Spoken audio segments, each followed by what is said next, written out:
sabar dalam menyiapkan ilmu mendidik itu jauh lebih ringan daripada sabar menghadapi anak gara-gara tidak terdidik. Support system yang baik di sekolah yang paling utama juga, dan ini paling utama adalah kondisi emosi di rumah. Dan pendidikan ego itu penting ya, buat anak itu penting. Jadi kayak ego teh kumaha aing gitu ya, ini mah aku gitu. Jadi harus ada di anak itu, Justru harus ada. Harus ada.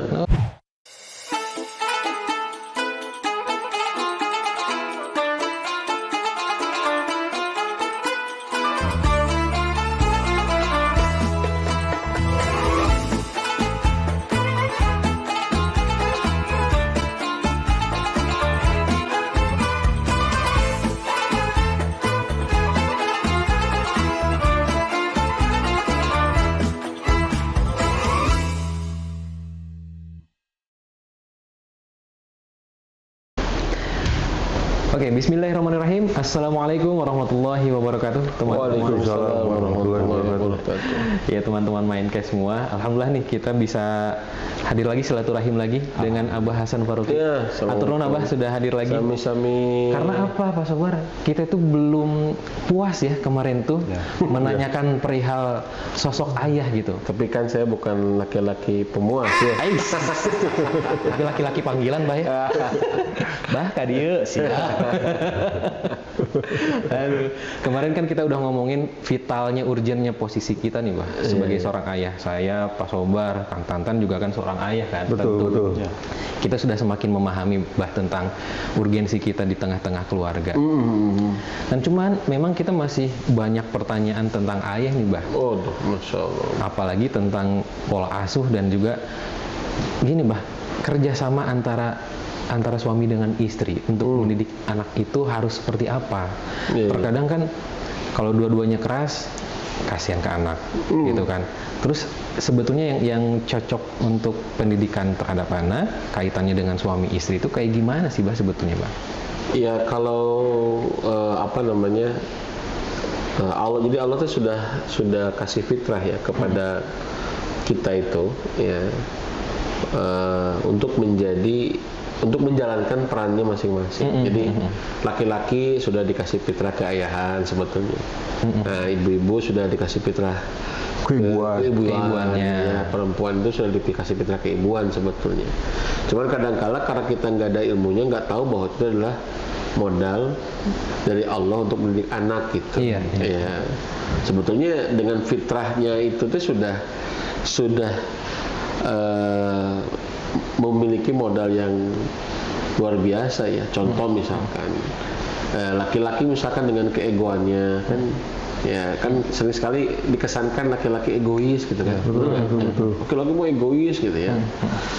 Tapi memang laki-laki itu egonya kadang-kadang lebih daripada perempuan. Kebanyakan kan begitu. Ya, tapi karena egonya tidak terkelola jadi egois. Ego itu penting, dan pendidikan ego itu penting.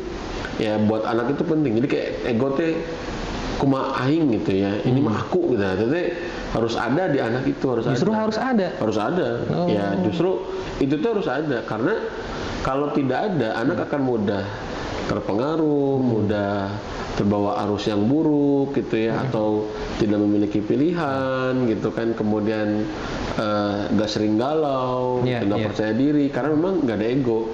Jadi ego itu penting ya. Nah, ego ini lebih kepada ayah yang mesti banyak turun kan, karena kan ayah itu dengan kelaki-lakiannya dia punya ego, dan itu modal untuk jadi pemimpin kan sebetulnya. Betul. Maka pendidikan ego buat anak itu penting, dan diantaranya ayah.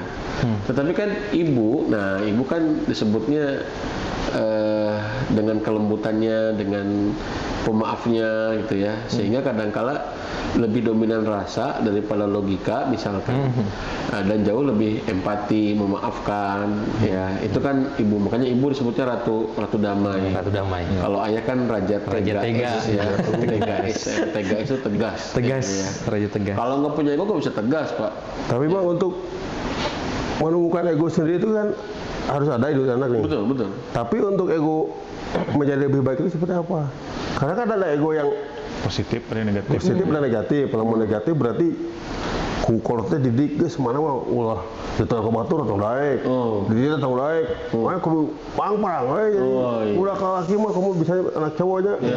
Oh, sikat gitu. Itu kan ego yang buruk berarti kan bayar. Ini bos, bentar ya. Kalau untuk menemukan awas antum kasihkan ya. untuk menemukan ego anak itu supaya terarah lebih baik ini seperti apa caranya? Nah, itu kan nanti ada pendidikan iman, ada pendidikan adab. Nah ini, maka adab itu di atas segalanya. Ya, bahkan setelah egonya itu tumbuh. Jadi kalau egosentris itu kan fase anak di usia 0 sampai 6 tahun ya. Iya. Anak itu di usia 0 sampai 6 tahun itu fasenya egosentris, dan itu harus tuntas.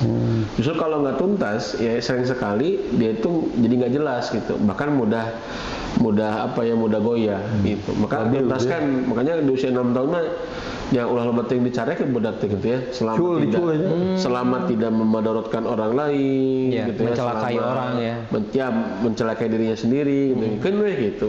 Ya riuh-riuh dikit mah wajar gitu ya. Berarti wajar bah kalau misalkan punten bah, ketika si anak ini mempertahankan mainan yang direbut sama temannya. Wah, wajar. Dan justru itu harus punya anak teh. Ya, cuman kan masalahnya nanti misalkan anak kita dengan anak orang lain. Anak orang lain usia 5 tahun, anak kita usia 4 tahun ribut tuh. Pak aku misalnya. Nah, itu. Nah, itu nggak mesti harus dituntaskan gitu. Atau nggak mesti harus mengalah di antara keduanya, dan memang pasenya.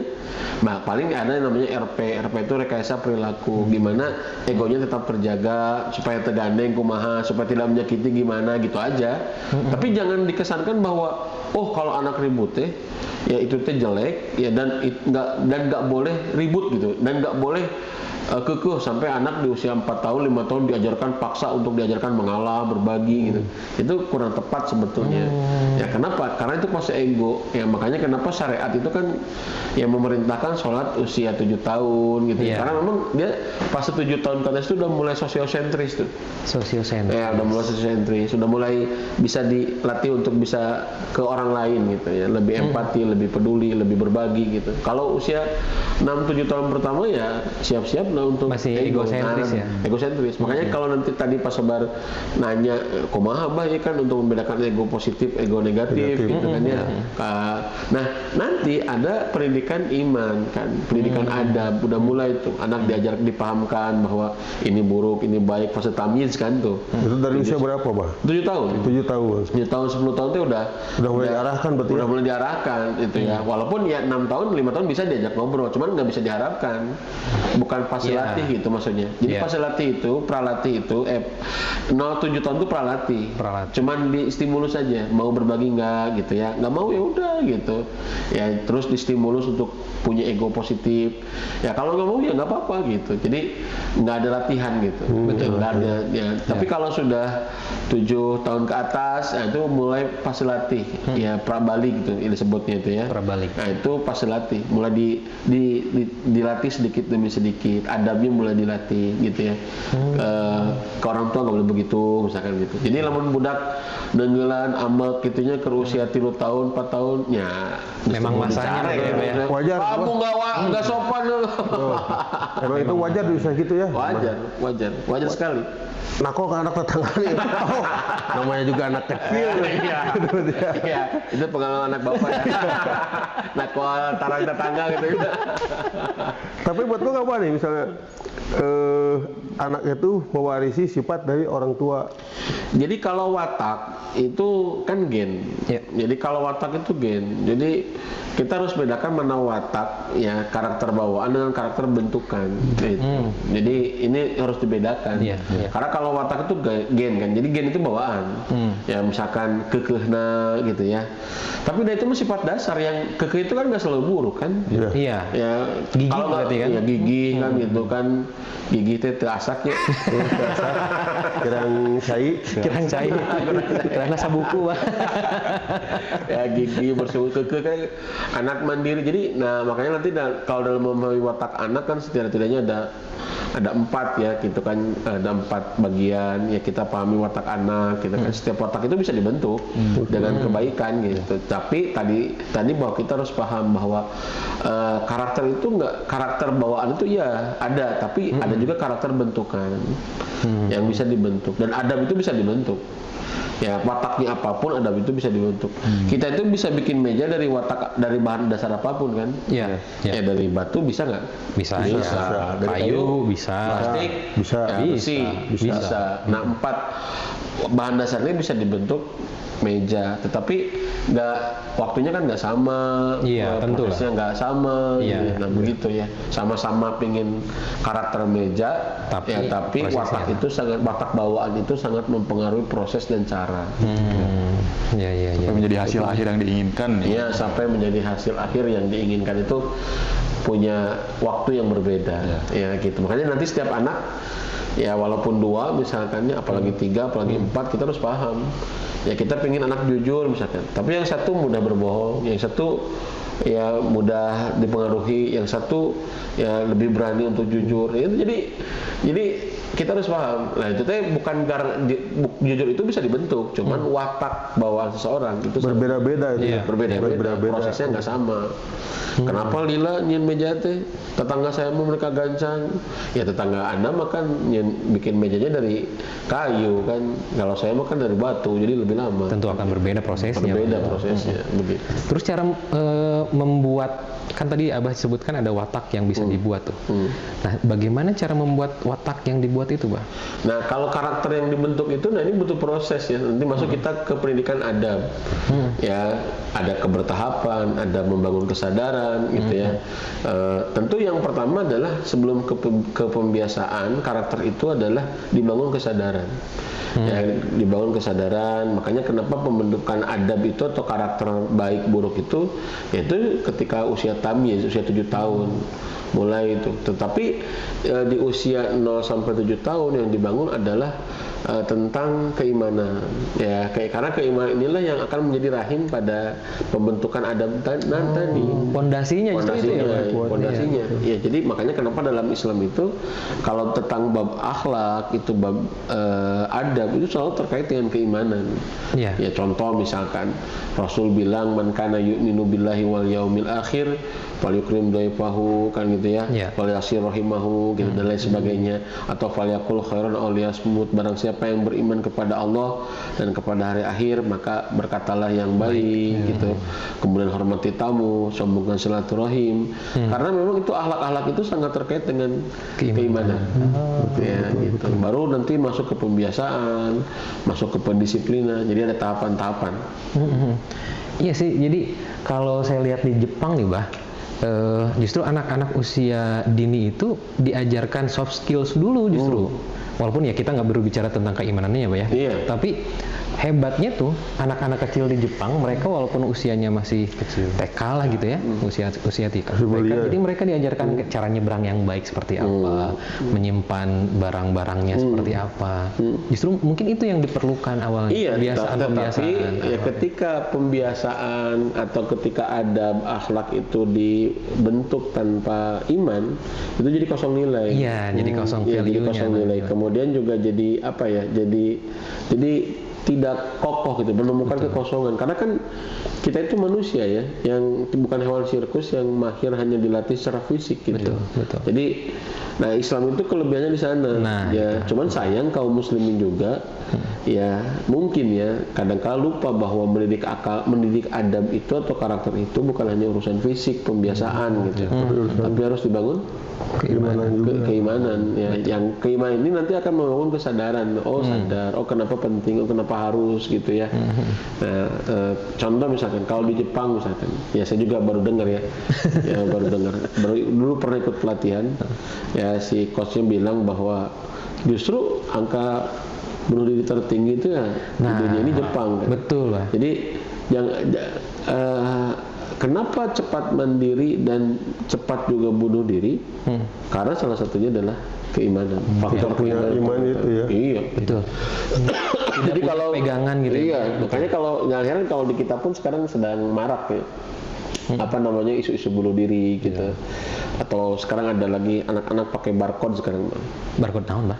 Barcode. Jadi barcode itu kalau kecewa, sedih, dia bikin kalau pisau gitu ya.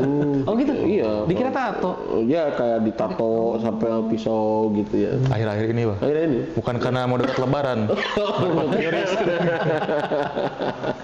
Enggak, bukan. Bukan kiris.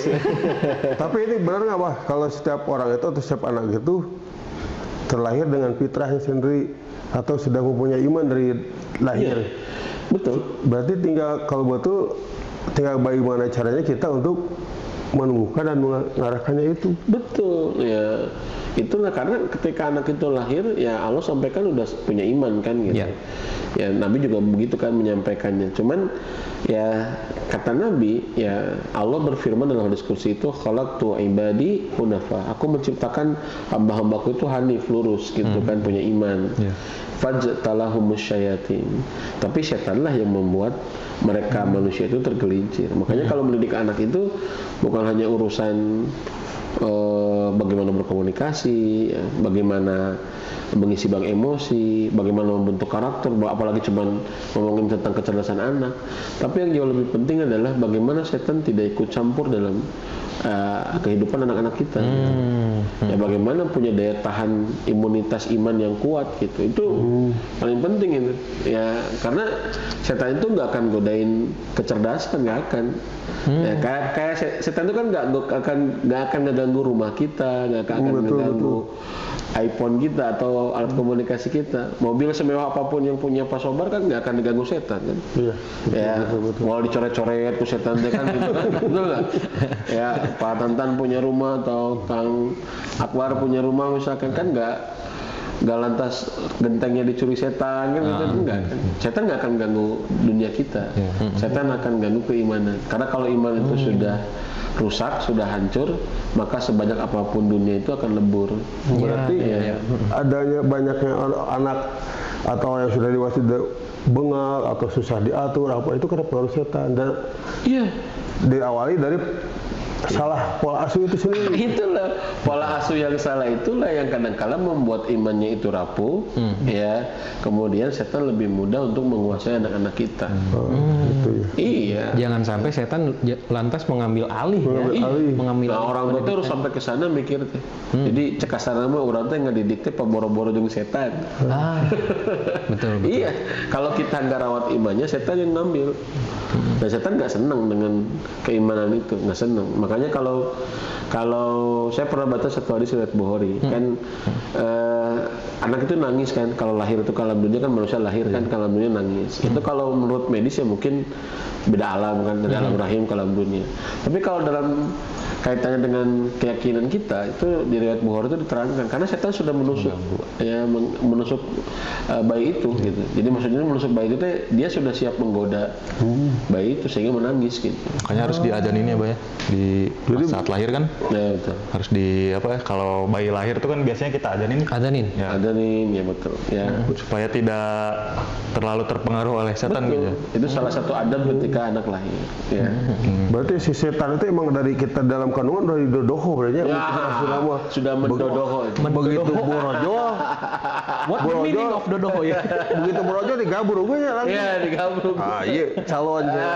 Betul. Bangsa. Betul. Kan inna syaitana yajri majrad dam. Setan itu kan mengalir sesuai aliran darah kan, termasuk ke anak-anak kita. Makanya kan doa Nabi kepada Hasan Husain itu kan uidzukuma kan gitu ya. Bi kalimatillahi tammati. Aku perlindungan kalian berdua dengan kepada kalimat Allah yang sempurna. Ya min syaitonin wa hamatin tudiat. Dari setan dan ya hammah binatang yang membahayakan. Ya wa min kulli ainin lamatin dan dari setiap penyakit ain yang berbahaya. Jadi Hasan Husain ya radhiyallahu anhum itu cucu Nabi itu saja diperlindungkan dari godaan setan padahal masih kecil. Jadi cekasana mah ya Allah alun nitipun anak gitu ya. Pun injuk ya mohon maaf ya. Aku titipkan cucuku kepadamu ya Allah gitu dari godaan setan. Jadi setan aja enggak ada kecil. Berarti kita tuh banyak nih teman-teman yang mungkin belum punya anak. Oh, iya. Harus punya tip nih sekarang nih, Bah. Mungkin dari Abah ada tipnya. Berarti itu kita harus menjaga anak itu semasih waktu dari kandungan. Betul. Betul, Bah. Betul. Karena itu bagaimana caranya nih? Kalau dari kandungan, kalau udah lahir kan kita kelihatan nih, kalau udah gede, diajarin sholat atau dibawa benar. Kalau beres di kandungan itu gimana caranya? Nah, caranya adalah dijaga kondisi iman ibunya, kan gitu. Berarti dari ibunya dulu ya? Iya, karena itu aliran rasa kan gitu. Kondisi ibu yang sering cemas ngaruh ke anak kan gitu ya. Makanya kenapa kadang terjadi, mohon maaf, banyak pendarahan gimana gitu ya. Ya itu kadang-kadang dari kondisi psikologi yang Ibunya sendiri. Jadi ya, bukan sekedar fisiknya doang ya, Pak, yang dijaga tuh. Betul. Psikisnya juga. Terutama itu psikisnya. Dan ibu itu ya punya suami. Ya iyalah. Ya suaminya yang harus membantu Menjaga, untuk bisa menjaga ya. psikis ya istrinya itu. Ya itu ngaruh banget. Ya, makanya sering sekali kita tuh melepaskan nilai-nilai keimanan ketika seorang istri mengandung ya. Padahal betul tadi bahwa ketika anak itu lahir ya, ketika mengandung saja itu sudah harus dijaga keimanan. Karena ini hamba Allah akan lahir kan gitu. Ya. Betul. Nah, ini materinya sebetulnya bukan cuma buat kita sebagai ayah-ayah aja ya, Mbak ya. Betul. Iya, betul. Ini juga cocok buat calon-calon ayah nih. Betul. Harus mempunyai ilmu yang mumpuni untuk nanti bisa menjadi ayah yang betulan. Mbak ya, kata Abah mah jangan jadi ayah yang kebetulan. Harus dipersiapkan ilmunya ya. Harus dipersiapkan. Nah, kalau kita deh, termasuk saya, mungkin pola asuh ke keluarga itu sebelum dapat ilmunya, pola asuh turun temurun. Iya. Jadi dulu tuh kakek saya mungkin ngasih bapak asuh seperti apa, turun ke saya itu seperti apa. Diwariskan Karena dari orang sebetulnya warisan. Betul, Pak ya? Betul. Dan itu tuh tidak semuanya buruk. Iya, betul, Pak. Dan tidak semuanya benar. betul. Ya, maka ilmu itulah yang akan membantu kita untuk bisa memfilter. Banyak ilmu orang tua dulu yang itu tuh ilmu parenting banget gitu. Ngobrol, ketegasan gitu kan. Itu ilmu luar biasa gitu. Jadi saya melihat, oh ya, kenapa orang tua dulu bisa berhasil ya gitu ya. Oh ternyata memang pola asuhnya ngaruh. Pola asuh, Pak. Iya. Pola asuhnya ngaruh gitu. Maka saya melihat, makanya dengan ilmu itu kita bisa melihat mana nih yang harus kita filter gitu. Jadi nggak semua yang turun temurun itu juga Jelek. jelek gitu ya gitu ya. Ada sebagian lah. Jadi harus kita filter dulu. Harus kita filter lagi gitu kan. Seperti misalkan apa ya, ngobrol. Kalau orang tua dulu Suka ngobrol, dongeng, nggak dongeng. Nggak dongeng, benar. Dongeng. Nggak dongeng, betul. Dongeng itu bonding itu. Ya coba dia tuh nggak mudah. Coba kira Pak Dadan sekarang nggak dongeng ke anak, belum tentu didengerin. Bahasa isyarat saya mah biasanya. Bahasa isyarat. Gitu belum tentu didengerin. Ya karena memang nggak dongeng itu adalah bercerita, nggak dongeng. Sebelum nggak dongeng lagi, nggak dongeng keluarga. Iya. Sampai apal ya incu, ya aki. Silsilah, Ngobrol silsilah. panca kaki lah gitu. Kapi silsilah. wah itu teh alo, kapi alo gitu. Karena memang mendongeng itulah salah satu, atau bercerita itulah salah satu yang membuat bonding dengan anak. Nah, ini kekuatan. Kekuatan. Dan itu harus dijaga. Contoh lagi tentang kemandirian. Orang tua dulu kan nggak banyak intervensi ya dengan kehidupan anak, untuk memandirikan anak kan gitu ya. Atau untuk terlalu banyak membantu keperluan anak kan gitu. Jadi cekasan mah di setengah diculke gitu ya. Betul. Ya, itu padahal itu membangun mental. Oh itu ngebangun Mental untuk kuat. Ketika anak main gitu. Kan sekarang mah antar jemput. Kalau dulu tuh udah SMP aja belum pernah naik angkot kan, ini masalah. dulu itu SD cuma 1 minggu kalau nggak salah. 1 minggu anterin udah ditinggal. Iya. Pulang jalan sendiri, pulang jauh gitu. Pak Sobar. Jauh. Benar. Pulang sendiri. Kalau sekarang kan Atau dengan teman-teman gitu. Iya. Ya suka bering gitu, Pak. Itu tuh nggak bangun mental. Asli. Pulang gelut. Yang saya tahu ya, saya bangun mental, Pak. Gantian lah tempat duduknya. Cara orang tua dulu bangun mental supaya jadi pemberani. Jadi ketika ada di jalan rintangan itu siap menghadapi. itu pernah dialami nggak sama Pak Sobat? Sempat sekali, Mas. Oh, ngalamin gitu ya? Iya. Saya itu jadi kalau Jalan kaki gitu ya? jalan kaki, pulang gelut di sekolah anu lain. Saya juga sama Pak. Pulang dipegat ke sekolahan lain daripada bagian masa kabur lalu kan lah ya, mending Pak ya. maju gitu. Daripada mundur nggak bisa pulang, maju. Tapi secara tidak langsung itu membentuk kepribadiannya yang tangguh, Pak. Iya, betul. Saya bukan setuju dengan berantemnya, Pak, ya. ributnya ya. Betul. Tapi itu teh alami aja kan? Alamiah. Alamiah. Sekarang itu ya mohon maaf ya, dihina dikit ya. Bullying. Betul. Langsung apa namanya itu baper langsung. Iya. Jadi akhirnya rusak mentalnya. Padahal kerusakan mental itu adalah berawal dari ketidaktangguhan atau kekurangan bank emosi di rumah gitu. Tetap kembali lagi ke orang tua, pola asuhnya itu lagi. Di rumah ya. tetap balik lagi. Iya. Balik lagi ke rumah. Jadi ada satu kasus contohnya di satu sekolah di mana anaknya dibully dikit gitu ya. Ya kalau barudak makan can mahir lahnya mengolah kata, kadang kan saling leceh gitu ya. Iya. Disebutnya si gemrot misalkan gitu ya, karena badannya besar gitu. Udah tuh sakit hati sampai dia itu nggak mau sekolah, sampai stres, sampai nggak bisa makan gitu, datang ke psikolog. Dan ternyata psikolognya bilang psikolognya bilang ya ini kurang, bank emosinya kurang dari orang tuanya gitu. Baru dihina saya tidak membenarkan penghinaan anak ya. Anak menghina berarti ya udah nggak apa-apa, kamu boleh menghina, nggak gitu juga. Cuman kan itu alami kan anaknya. Kadang mereka belum mahir untuk menghindari kata-kata buruk gitu. Ya kita harus ingatkan kalau ada anak yang menghina orang lainnya, kita ingatkan kan gitu. Tapi ya tidak serta-merta kita serta-merta menjamin bahwa kalau anak itu nggak mesti harus ada bully di sekolah gitu 100% gitu. Nggak bisa juga, kehidupan nggak begitu gitu. Betul. Salah satunya yang bisa kita siasati selain memang ada support system yang baik di sekolah, yang paling utama juga, dan ini paling utama adalah kondisi emosi di rumah. Berarti baik lagi ke cara orang tua mempersiapkan si anak itu menghadapi dunia luar ya, Pak ya? Betul. Bukan dengan menahan dunia luar terhadap anak kita gitu ya. Betul, dan nggak bisa dihindarkan kan? Iya. Tapi sekarang kebanyakan itu orang tua itu melepaskan anak keluar untuk belajar tanpa dibelajari di rumah. Supaya melepas beban orang tua biasanya kebanyakan. Ya, banyak nggak sedikit. Jadi melemparkan tanggung jawab ke sekolah gitu. Daripada sekolah Sendiri sebagai orang tua kan capek-capek di rumah saya cerah sekolah nah itu tidak beres, malah jadi masalah. Iya. Jadi kalau sekolah lurusin niatnya gitu. Kalau nyekolahin anak itu ngapain gitu. Apakah mau lepas tanggung jawab gitu kan? Kayak ngerine gitu ya. Atau memang jadi partner sekolahnya dalam mendidik anak-anaknya gitu. Nah, itu. Jadi kalau menurut saya ya itu masalah niat ya, karena ketika niatnya itu jadi partner misalkan ya, dia akan mempersiapkan diri untuk mengintervensi lebih banyak ya pendidikan anak di rumah gitu. Ya, mengintervensi itu maksudnya ikut mendidik anak lah di rumah gitu maksudnya. Main caranya budak gitu makanya nggak cuma nyerahin ke sekolah. Banyak yang nggak sedikit yang nyerahin ke sekolah itu ya udah karena nggak mau riweuh gitu ya, nggak mau repot ya, cepat-cepat sekolahin, bahkan sedini mungkin gitu. Jadi bukan PAUD, bukan pendidikan anak usia dini, tapi SAUD, sekolah anak usia dini gitu.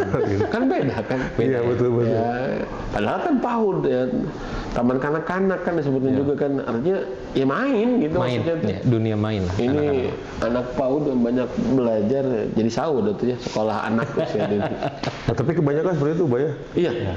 Di lingkungan PAUD sendiri, anak itu sudah digembleng dengan pendidikan yang buat anak SD. Iya. Itu kan jadi pengaruh juga, Pak ya, buat mental anak. Ngaruh banget. Ya, dan itu teh sangat berpengaruh kepada kondisi emosi anak. Ya, begitu. Jadi gampang frustasi mungkin, Pak ya. Iya, gitu ya. Saya salah nggak nih? Kalau saya kan punya anak nih, lagi usia PAUD nih, kasih PR sama guru, bawa ke rumah. Bilang, ayah udah PR, mau dikerjain nggak? Kerjain lu, nggak mau ah. Saya bilang, kalau mau ya udah biarin. Nanti kalau mau kerjain. Terus malamnya dia ingat, ini PR-nya mau dikerjain ya, boleh. Tapi satu doang, boleh. Salah nggak seperti itu, Pak? Kalau di usia seperti itu. Kalau sependek yang saya tahu ya enggak, karena kalau akademik itu ya nanti lebih dalamnya dibutuhkan menjelang usia dewasa. Ya usia SD SMP itu sudah butuh kepada domain akademiknya lebih banyak lah. Tetapi kalau usia PAUD itu memang Masya Allah ya, ranahnya emosi, ranahnya membangun cara berpikir, ya. Kemudian juga mengenal berbagai macam peristiwa, banyak hal yang harus lebih jadi prioritas daripada sebatas akademik. Ya, tapi ya tadi distimulus saja, mau dikerjain enggak, ya udah santai. Jadi aja. tidak terlalu memaksakan lah ya, kalau untuk anak-anak banyak tuh, ya apalagi di usia anak PAUD. Tapi tidak jarang juga punten ya. Saya motong, kita temukan si anak tuh kita lihat dah usia SD mungkin ya. Usia SD ini dia dari kelas 1 sampai kelas 3 misalnya dia berprestasi. Nah, ternyata waktu menaik ke kelas 4 sampai kelas 5 sampai seterusnya dia kurang berprestasi gitu. Apakah itu ada pengaruh dari apakah ada tuntutan orang tua di situ berpengaruh sekali terhadap prestasi? Kalau kasus kayak begitu sebetulnya ya harus diobservasi lebih dalam ya, karena ada beberapa variabel memang. Bisa jadi pola asuhnya, bisa jadi kondisi mental anaknya, bisa jadi kondisi gurunya, kan tuh ada beberapa variabel kan, jadi nggak bisa dipukul rata gitu ya. Tetapi memang sering sekali ya terlalu ngegas di awal juga akan berdampak kepada bajak mogok di tengah gitu ya, begitu. Jadi tuntutan di awal terlalu banyak, pas kesini ternyata anaknya udah capek mungkin ya, dituntut terus. Jadi mulai turun sampai akhirnya tidak berprestasi lagi mungkin salah satunya. Betul. Makanya kalau tadi balik ya ke pendidikan orang tua dulu gitu. Ya kemandirian itu kadang lebih dominan. Maksudnya si orang tua itu secara tidak sadar gitu ya. Itu sikap-sikapnya seperti itu tuh memandirikan anak. Kayak tadi Pak Sobar lah gitu ya. Jalan kaki sekolah gitu, gak dianterin gitu kan. Sekarang ya jarang gitu. Anak SMP aja nggak tahu angkot kan berapa banyak gitu ya. Sekarang nggak tahu kendaraan umum misalkan. Kalau dari rumah gerbang sekolah, jemput lagi, rumah lagi. Ya, padahal kehidupan nggak seperti itu kan. Iya, betul. Ya. Nah, Mbah kembali lagi ke rumah nih, Mbah. Kan di rumah itu tidak cuma sekedar ayah sebetulnya kan yang harus mendidik, pun ibu juga demikian. Jelas. Terus gimana, Mbah, cara membagi perannya, Mbah? Terkadang harus ada keseimbangan gitu kan, Mbak, dalam rumah tangga tuh antara suami dengan istri dalam mendidik anak gitu, Mbak. Bagaimana cara memposisikannya, Mbak? Jadi kalau suami itu adalah manajernya, nah nanti istri adalah pelaksananya gitu, lebih ke sana ya. Jadi kalau suami juga bab tentang ketegasan, tentang kedisiplinan, maka istri itu adalah tentang membasuh luka gitu ya, tentang aliran rasa bersama anak. Jadi anaknya cerita, curhat, makanya nggak jadi masalah kalau ke ayahnya jarang curhat misalkan ya, tapi ke ibunya curhat nggak apa-apa gitu mah, karena memang mungkin bisa lebih nyaman ke bunda gitu ya. Jadi hal-hal yang sepele kayak begitu teh dioptimalkan ya, peran antara suami dengan istri ya.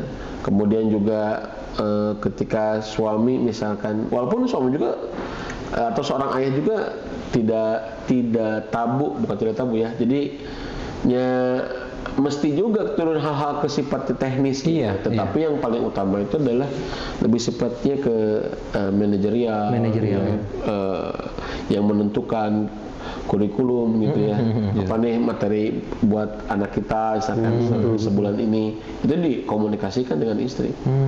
Ya, nah nanti istri mungkin pelaksananya ya, atau istri yang membuat lebih relay ke anak gitu kan. Ya, jadi banyak hal. Itu diantaranya. Mantap. Berarti yang tadi yang baik lagi ke pola asuh, yang kayak tadi Pak Sobar bilang ya, ada pola asuh yang memang turun temurun dari orang tua. Memang kita juga harus memfilter lagi ya, Bah ya. Betul. Karena tidak jarang saya juga merasa gitu, di situ ada jebakan gitu, Bah. Jadi apa tuh jebakan? Maksudnya jebakan tuh gini nih. Dijebak bukan jebakan Batman, bukan. Jebakan ini Superman. Jadi gini, jebakan ini maksudnya yang kita sebagai orang tua kita pandang bahwa itu tuh bagus, tapi ternyata nyatanya tidak. Betul. Contohnya seperti kita mengasih hadiah untuk anak, ternyata hadiahnya itu PS. Nah itu kan memang tujuan kita ngasih hadiah apresiasi ya, Bay. Ngasih apresiasi berupa hadiah. Nah, cuman kadang sekarang kan era digital ini, Bah. Betul. Kadang ada ngasih hadiahnya tapi berupa PS, gadget seperti itu tanpa ada pengawasan. Berarti kan itu sebagai salah satu jebakan juga menurut saya, Bah ya. Iya. Jadi walaupun itu kan alat ya. Jadi alat ya. Artinya bahwa alat itu kan hukumnya netral ya. Ya kan Iya, betul. PS, game kan itu kan netral sebetulnya. Itu kan cuma hiburan kan. Ya kalau berlebihan jadi madorot kan itu. Nah, kadang kita tuh ya terjebak, jebakannya sebenarnya bukan alatnya, tetapi jebakannya itu sikap orang tua yang apa ya? Terlalu membolehkan ya, terlalu membebaskan itu gitu. Tidak kontrolnya itu gitu. Kan alat komunikasi mah ada alat ya. Itu seperti pisau. Sama kan. Jadi kalau orang tua lihat anaknya usia 3 tahun, 4 tahun main pisau, itu kan membahayakan. Tapi bukan berarti tidak boleh kan. Cuma memang hanya tahapannya saja yang belum waktunya gitu. Dan sama dengan alat komunikasi juga. Cuma makanya niatnya adalah jangan niat untuk bisa melepaskan tanggung jawab. Kan nggak sedikit dikasih HP, dikasih PS, dikasih gadget supaya anteng, tidak terdalam. Nah itu masalahnya, gitu. Sebetulnya bukan HP-nya. Karena kalau kita betul-betul bisa melakukan pendekatan dengan anak, kemudian juga lebih terfokuskan kepada target-target tertentu, misalkannya baik ilmu, baik informasi, lalu kita pakai teknologi atau media sosial, ya bermanfaat gitu. Makanya kalau saya melihat bukan pada alatnya sebetulnya, tetapi bagaimana kontrol kita ya niat orang tua, sikap orang tua gitu ya, kemudian juga kesungguhan orang tua, karena membersama itu butuh kesungguhan. Betul nggak? Betul. Saya lebih suka baca misalkan, terus anak saya misalkan main PS misalkan, tapi main HP. Kan kadang-kala kita harus mengalah ya. Mengalah teh untuk membersamai, bukan mengalah dalam pengertian selalu nurut ke anak, bukan. Mengalah teh ya kita harus membersamai kan gitu kan, kita harus kontrol. Dan itu butuh waktu kan, betul nggak? Iya, butuh waktu. Kita membutuhkan waktu untuk itu teh gitu.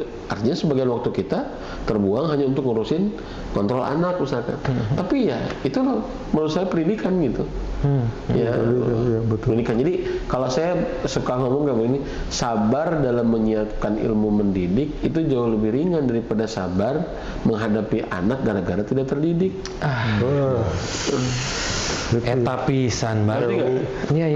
Ngerti itu. Nggak tahu. Ilmu. Kumaha tah?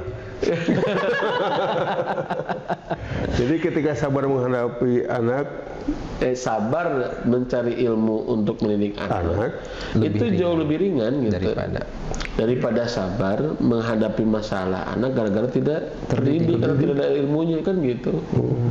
Kita nggak terdidik nih, menyebabkan anak mendapat masalah. Sabar menghadapi masalah anak gara-gara penyebabnya kita nggak terdidik dengan untuk anak itu jauh lebih berat daripada sabar kita menyiapkan ilmunya. Kan menyiapkan ilmu juga butuh sabar kan? Betul. Harus ada waktu, harus ada tenaga, bahkan ada finansial yang diagendakan atau dialokasikan. Jadi ya begitulah kurang lebih. Betul, karena kalau kita tidak ada ilmunya untuk menyelesaikan suatu masalah pasti akan sulit, Pak ya. Betul. Lalu kita cari kambing hitam, anak kita disalahin. Ya padahal orang tuanya nggak becus. Kembali. Terus orang tuanya bilang begini, ya coba tuh pahami mama. Ya terus pertanyaannya siapa yang lebih dulu lahir? Ini banyak orang tua yang pengen dipahami anak, lu panggilan lahir teh kamu kan gitu kan. Sebagai orang tua, masa yang baru lahir ke alam dunia disuruh memahami orang yang sudah lama di alam dunia? Harusnya sebaliknya justru. Ya iyalah. Orang tua yang harus memahami anak. Karena gini, Bah, saya jadi keinget nih, Pak. Dulu pas waktu saya masih jadi guru, Bah, saya jadi wali kelas nih. Nah, sempat jadi guru ya? Sempat jadi guru, Pak. Baru tahu. Tapi bukan guru silat. Oh, sanes. Jadi waktu itu SMK. Oke. SMK. Jadi pas waktu itu saya jadi wali kelas. Nah, ada salah satu anak yang dia bolos sekolah selama 1 bulan. Sebagai seorang wali kelas ya kita harus home visit, kemudian nanyain si anak ini kemana gitu kan. Nah ternyata anak ini udah ketemu, dipanggil ke sekolah, sempat sekolah beberapa hari gitu ya. Cuman memang kondisinya itu udah beda, pucat, kemudian sering pingsan dan lain sebagainya. Nah sampai kemudian dibawa ke klinik, didapati informasi ternyata si anak itu hamil. Berarti Perempuan. ya kalau laki-laki nggak bisa hamil. Nggak bisa hamil atau kalau laki-laki mah. Nah ternyata selidik punya selidik, antara orang tua dengan si anak ini tuh udah nggak serumah. Jadi orang tuanya dengan si anaknya ini tuh udah nggak serumah, Pak. Udah bisa itu beda. Jadi dititipkan ke neneknya. Dan yang lebih mirisnya, si bapaknya kan ketemu nih sama saya. Dia bilang kayak gini, "Duh Pak, saya kecolongan. Saya biasa sering ngurusin anak-anak bermasalah." Karena dia polisi, ayahnya polisi. Tapi sekarang masalahnya justru hadir di anak saya. Itu kan jadi miris, Bah, bahwa ya si orang tuanya ngurusin anak-anak yang bermasalah, geng motor, yang tawuran dan lain sebagainya. Ini anaknya yang kayak gitu. Ternyata, Bah, pendidikan kita orang tua di rumah itu ngaruh banget. Ya. Nah kalau lingkungan mah ya penting lingkungan teh, tapi kan alhamdulillah ini kan kita hidup di akhir zaman ya. Jadi selalu ada lingkungan-lingkungan buruk gitu. Jadi kita nggak mungkin mensucikan dunia ini dari lingkungan kejahiliahan, lingkungan buruk, nggak mungkin. Ya tetapi ya kita itu sangat mungkin untuk bisa menguatkan anak nilai-nilai di rumah sehingga ketika keluar rumah dia sudah punya imun dan kemudian akan memilih yang lebih baik. Itu yang harus kita persiapkan sebagai orang tua, Pak. Itulah pentingnya pola asuh. Mantap. Oke teman-teman, ini sebetulnya bukan akhir, tentu ini merupakan awal bagi kita. Pengantar ya ini. Pengantar bagi kita. Pengantar tentang pentingnya pola asuh. Betul. Untuk senantiasa belajar dan kemudian mengupgrade ilmu dan diri kita agar kita berupaya menjadi orang tua yang asyik. Yang asyik ya Pak ya? Asyik. Oke teman-teman, mudah-mudahan bermanfaat. Jika dirasa bermanfaat, jangan lupa apa Pak Sobat? Subscribe, Asik. like and comment. Jangan lupa juga di-share nih. Siapa ya, tahu nanti ada calon-calon ayah yang lain. Asik. Di-share ya ke calon-calon ayah. Bisa ada ilmunya.